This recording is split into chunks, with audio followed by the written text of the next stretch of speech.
Newman's America, too. To introduce his greatest song, Randy will tell a little story about a movie he almost made with all the big stars. Quote, Van, that's Van Morrison. Elton, you know Elton, end of quote.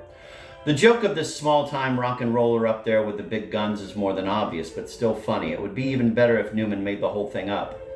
It would somehow add to the charm of a song he will do later. Quote, lonely at the top, end of quote. It was written for Frank Sinatra, who most likely, thinking it was a slur on his need for a toupee, turned it down. Up on stage, Newman is still entranced by his tale of the silver screen stardom he might have had. Each singer will be given 15 minutes to prepare and perform any kind of scenario he wants, do it all. And Newman has a wonderful idea. He will dress himself up in a pure white planter suit, white shoes, white hat, perhaps a red string tie for color. As the camera zooms in for its opening shot, Newman is poised on the quarter deck of a great clipper ship, testing his profile against the wind. What's he doing there? He's a recruiter for the slave trade. His profile suitably established, Newman steps ashore. He is met by a hushed crowd of Africans who hang on his every word. Finally, Newman is the star. He begins to sing in a voice that combines the lazy drawl of the black man, something his audience will invent in their new land, with the gentle assurance of the holiest rabbi. The music, as Newman ultimately recorded it, comes in on the soundtrack in the theater. Newman begins the song on his piano. And it is beautiful, and the slaver sings, in America, you'll get food to eat. Won't have to run through the jungle and scuff up your feet. You'll just sing about Jesus and drink wine all day. It's great to be an American. We are back in Harmonica Frank's medicine show, and it is the softest sell of all. By the second verse, Randy confides, they're already running for the boat. Climb aboard, little wog. Sail away with me. And if they are caught up in Newman's vision, the pure feel of it, so am I. Sail away, he sings. Sail away, and the grace of his singing conquers the last resistance.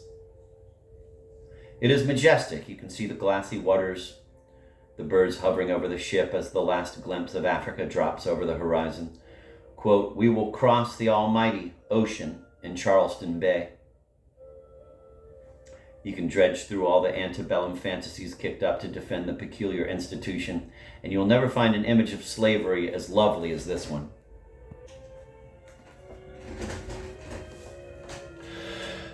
This peaceful, quiet song is more outrageous than anything the Rolling Stones have ever done, or would be if the nation heard Newman do it on the radio every day. Scary, astonishing.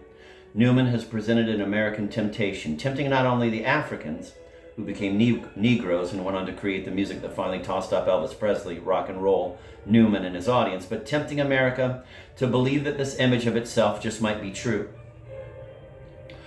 Sail Away moves on one of the most seductive melodies ever to grace a popular song. It is just out of reach with a fabulous edge of deja vu, calling up the classic Ray Charles records of the early 60s. Born to Lose, You Don't Know Me, That Lucky Old Son, calling up 1,000 songs and 1,000 happy endings. The power of the song is in the simple, perfectly accomplished idea that something so horrible and charged with guilt as slavery could take on such real beauty. The focus is not on those who are to be enslaved, but on the singer, the confidence man. Of course he is lying. He has seen babies thrown into the sea, smelled the death and excrement in the hold, watched the brand burn into the flesh. He has looked without flinching into the bewildered eyes that are perhaps the most terrible of all. But for the moment, he believes himself. A secret ambivalence of 400 years of American life finds a voice in this song. It is not particularly liberating, too strange for that. It is like a vision of heaven superimposed on hell.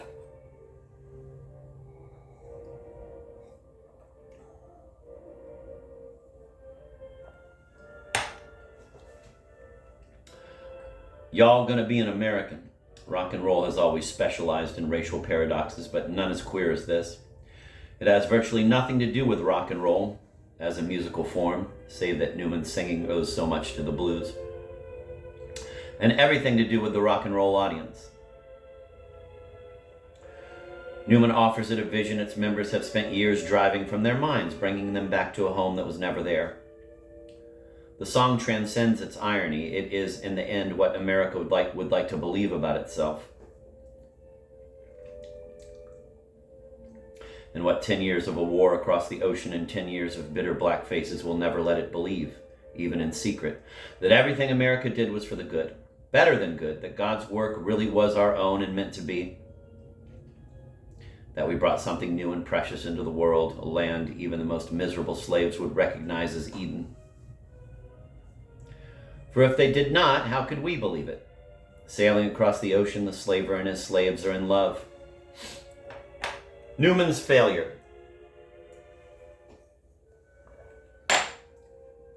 Quote, "Every great artist must create for a great audience," end of quote, Bob Christgau pronounced one night when we were delving into the great Randy Newman mystery. Why isn't this genius as big as he deserves to be?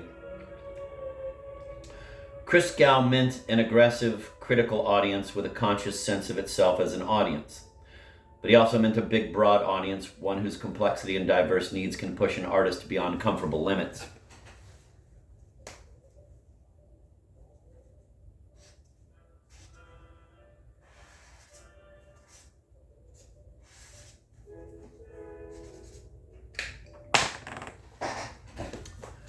I'm going to reread that paragraph. It's just too good. "Every great artist must create for a great audience," end of quote, Bob Christgau pronounced one night when we were delving into the great Randy Newman mystery. Why isn't this genius as big as he deserves to be? Christgau meant an aggressive, critical audience with a conscious sense of itself as an audience. But he also meant a big, broad audience, one whose complexity and diverse needs can push an artist beyond comfortable limits. When a single like the OJ's Backstabbers rams home the result of years of shifting black consciousness and takes over the charts, it creates a cultural moment shared by a good part of the country, shoving a particular sensibility through all sorts of ordinary barriers that grow up between audiences.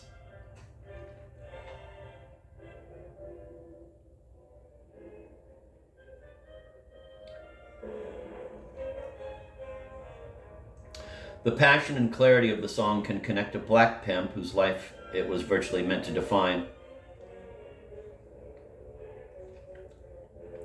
to a middle-class white kid who just digs the beat and will find his or her place in the lyrics soon enough. When a movie like The Godfather becomes the national pastime, you can feel as you sit for perhaps the first time in a theater half black and half white, that for better or for worse, America's fantasies are at last becoming common property. That artists and audiences have come to a verge, that the stakes of American life have been raised.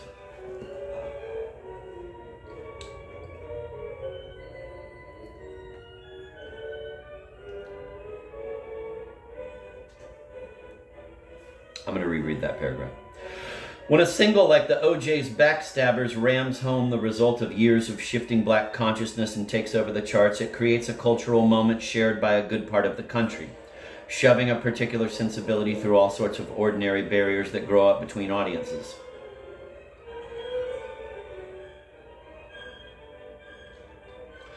The passion and clarity of the song can connect a black pimp whose life it was virtually meant to define to a middle-class white kid who just digs the beat and will find his or her place in the lyrics soon enough. When a movie like The Godfather becomes the national pastime, you can feel as you sit for perhaps the first time in a theater half black and half white, that for better or for worse, America's fantasies are at last becoming common property. That artists and audiences have come to a verge, that the stakes of American life have been raised.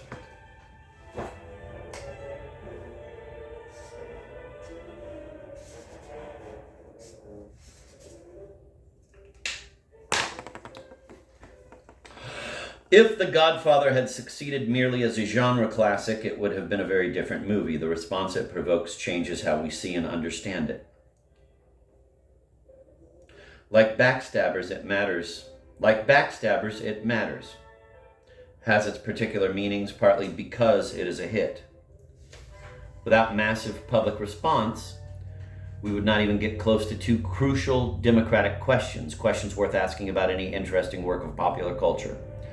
How far can this work take its audience? How far can its audience go with it? Only works that can't be ignored, liking them is hardly the point. raise such questions and bring them to life. In one way or another, we are all affected by hits and are forced to define ourselves in terms of our response to them, just as we are all, for good or ill, affected by the romantic heroism of the Westerns. And not necessarily by, say, the chaotic heroism that is the subject of Orson Welles. Certainly we are caught up in those things that impelled Welles, but his vision of them, the shape of his vision, has not inevitably become part of us. We don't have to live in the world as he tried to define it.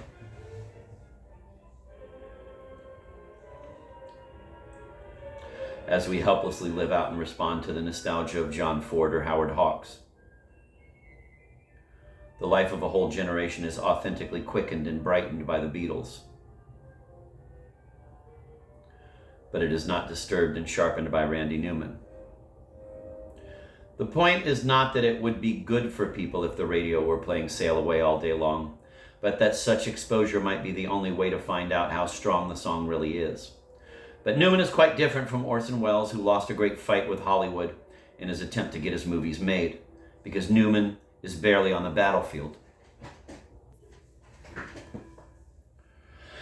His quandary is not unlike the one the Kinks fell into in the late 60s after a string of post-Beatle invasion hits based on a chopped and channeled version of Louie Louie.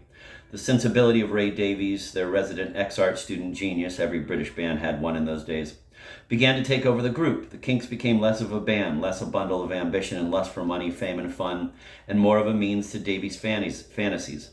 He became a social critic, or more appropriate for rock and roll, a social complainer. He squeezed a few hits out of this stance, but the last chart success he got in the 60s crystallized his new view of the world and dropped the commercial bottom out of the group. Sunny Afternoon, 1966. Could have been another put down of the English middle class, but instead the hunter was captured by the game. This was an ode to upper class boredom. The Kinks became a classy little outfit, neurotic, long on intelligence and short on raunch. And their album sales dropped into the low thousands. They were idolized by the critics and ignored by everybody else. You couldn't call Davies' work, you couldn't call Davies' world dark exactly, it was dimmed. Like Newman's, it was completely idiosyncratic, if generally a lot less compelling. An anthem Davies wrote to himself defined it best, a fearsome, ferocious piece of hard rock he slipped onto the flip side of Sunny Afternoon, and which didn't surface on an American album until 7 years later. I'm Not Like Everybody Else. Davies opened the song as a sickly kid pushed up against the wall by a gang of thugs, that is everybody else, and then broke wide open with a rage that negated the whole world he wouldn't serve, that he wouldn't and couldn't change into.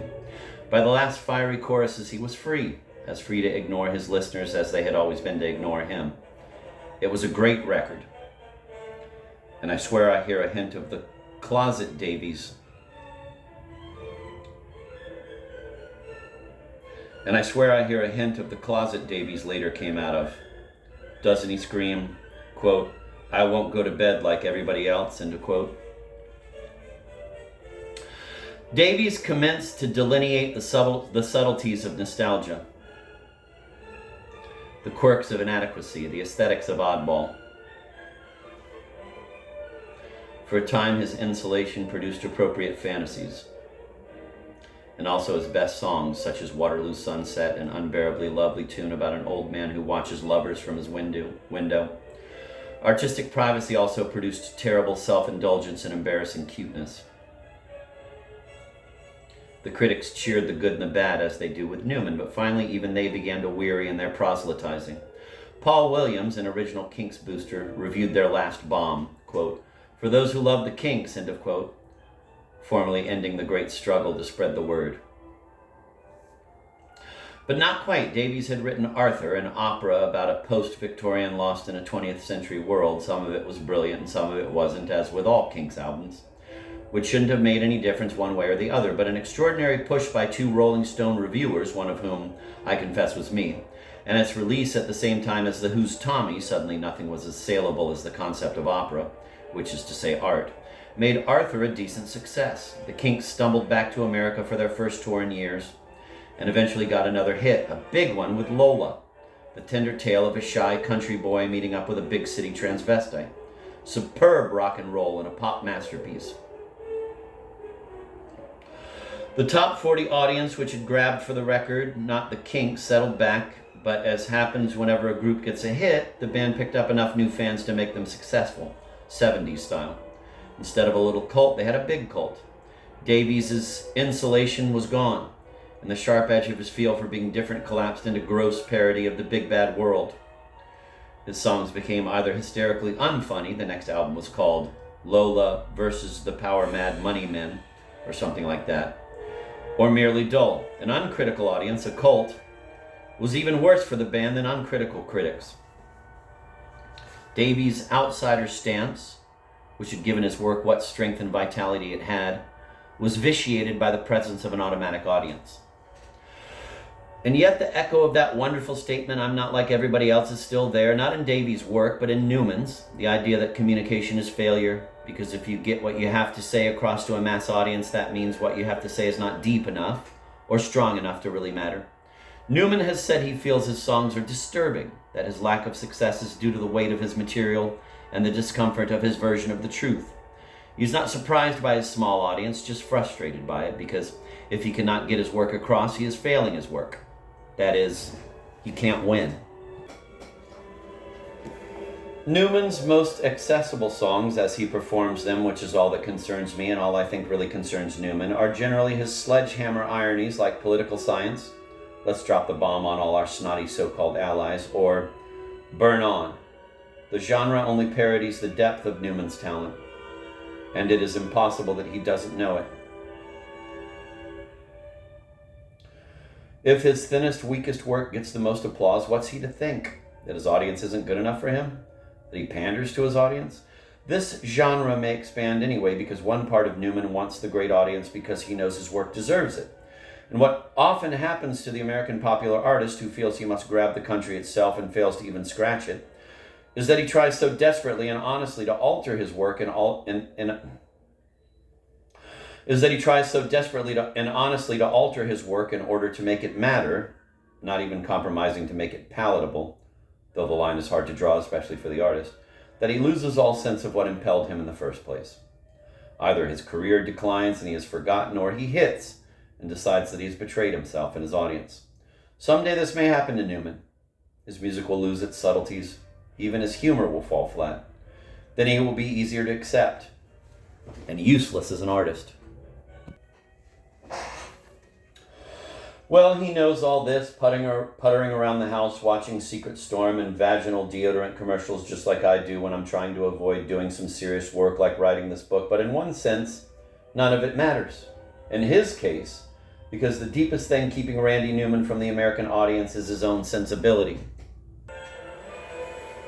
There is something to Newman's idea that his marginal status in the rock and roll world is a matter of the darkness and perversity of his vision, but I think it has more to do with the ambivalence that underlies that vision. Pop careers are not gifts of the muse, they are won. And Newman, finally, is all doubt as to whether or not the fight is worth it. There's one song he has written that captures his ambivalence so perfectly, I can hardly believe he ever cranked himself up to write another one. It's called My Old Kentucky Home. Imagine one of those automatic LA country backing tracks, straw on the studio floor, anything that helps set the scene, and then Randy, not Jewish or black this time, just drunk, warbling a timeless tribute to nothingness, negating the ambition rock and roll demands, just as Davies wiped out his audience. Quote, "Turpentine and dandelion wine. I've turned the corner and I'm doing fine. Shooting at the birds on the telephone line. Picking 'em off with this gun of mine. Brother Gene, he's big and mean, and he don't have much to say. He had a little woman who he whooped each day, but now she's gone away. He got drunk last night, kicked mama down the stair, but I'm all right, so I don't care," end of quote. You can't get any farther into ambivalence than that. The connection between Newman's sense of himself and the way the world looks to him could hardly be more exact.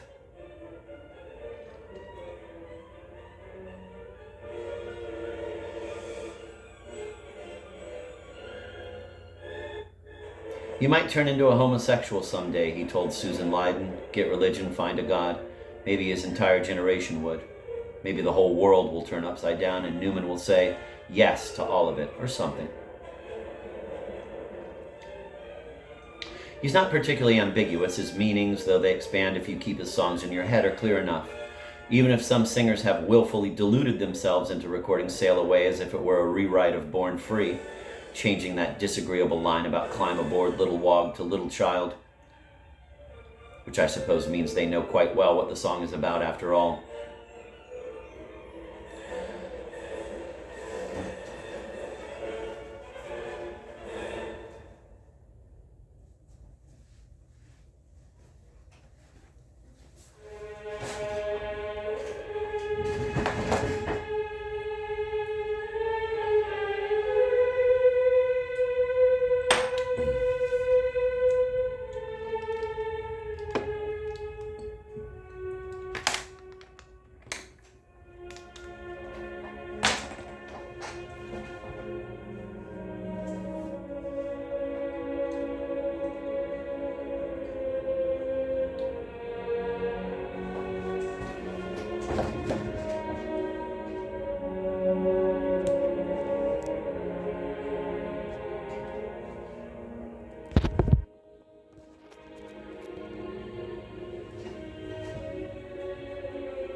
But if his meanings are clear, their value is something else. We know what the slave master has in mind and what will happen to his audience as soon as he gets it on the ship.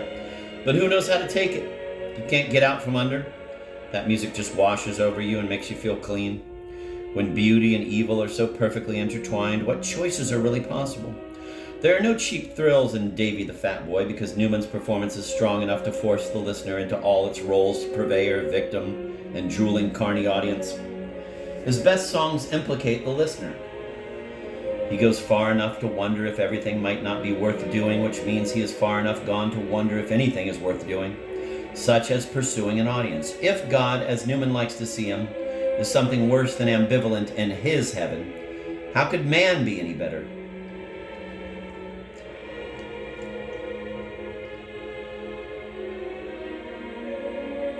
Since man is cursed anyway, I recoil in horror, says Newman's God, from the foulness of thee. How we laugh up here in heaven at the prayers you offer me. That's why I love mankind. Wouldn't any act of will lead straight to the realm of folly and sin that is Newman's garden?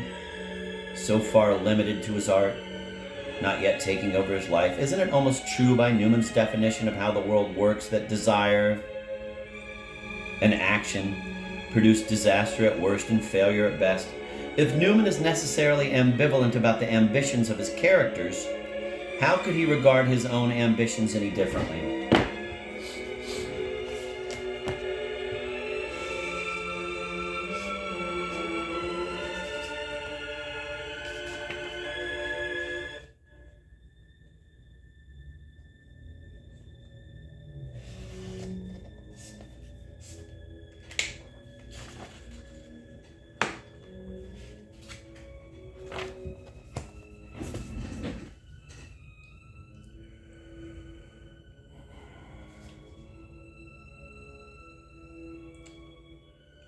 read some of that. He goes far enough to wonder if everything might be worth doing, which means he is far enough gone to wonder if anything is worth doing, such as pursuing an audience. If God, as Newman likes to see him, is something worse than ambivalent in his heaven, how could man be any better, since man is cursed anyway? I recoil in horror, says Newman's God, from the foulness of thee. How we laugh up here in heaven at the prayers you offer me. That's why I love mankind. Wouldn't any act of will lead straight to that realm of folly and sin that is Newman's garden? So far limited to his art, not yet taking over his life. Isn't it almost true by Newman's definition of how the world works that desire and action produce disaster at worst and failure at best? If Newman is necessarily ambivalent about the ambitions of his characters, how could he regard his own ambitions any differently?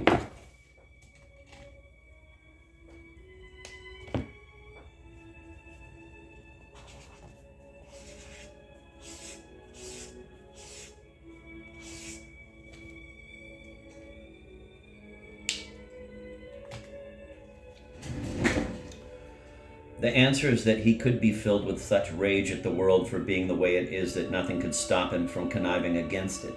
Herman Melville's view of the world was not so different. When he finally understood the trap God had set for man, and he was no older than Newman, he had the time of his life trying to write his way out of it. Even though he saw clearly enough to know he would never make it, he was caught up in a vision of what a remarkable fight it would be.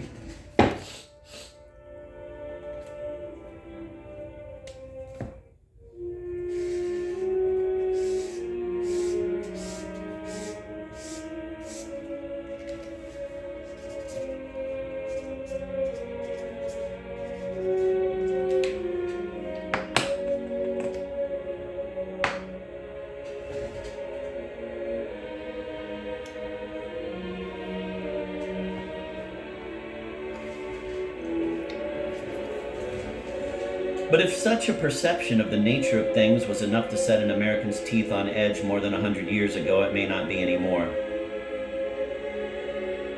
America is tired. Newman is not a driven artist like Melville, or for that matter, a 60s Bob Dylan, hero of another young America, itself grown weary by the time Newman arrived to take a claim to it. Perhaps he cannot afford to be. Newman is ambivalent even about his own talent. As a factual matter of daily life, he cannot decide if it is worth writing a song, let alone recording it once it is written.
Newman is ambivalent even about his own talent. As a factual matter of daily life, he cannot decide if it is worth writing a song, let alone recording it once it is written. He lacks what Chandler called, quote, the hard core of selfishness necessary to exploit talent to the full, end of quote. The aggression and insanity that lie beneath the pop version of the Alger dream. Newman is very distant from that, and close enough to see it for what it is. He is a Bartleby, the man who would prefer not to. Newman skirts the rock and roll audience, but he and a few others keep the margins of possibility open. Aesthetically, a figure of real genius and culturally a born cult hero, his America does not come across quite as readily as that of Chuck Berry, the Rolling Stones, or the band. In his own peculiar way, Randy Newman is much closer to the Sly Stone of Riot. Newman's rock and roll is short on musical force, vocal exuberance, and the promise of good times no matter what. Everything Sly willfully removed from Riot.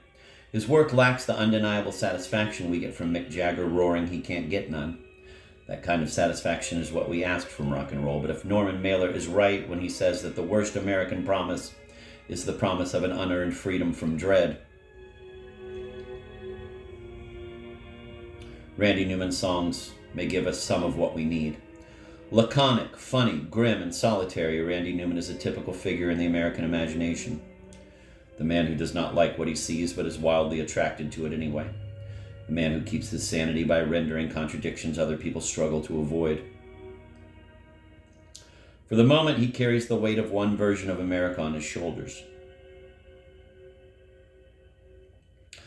Not that anyone has asked him to, as audiences have asked Bob Dylan, Elvis Presley, and Sly Stone. But his real task is to make his burden ours.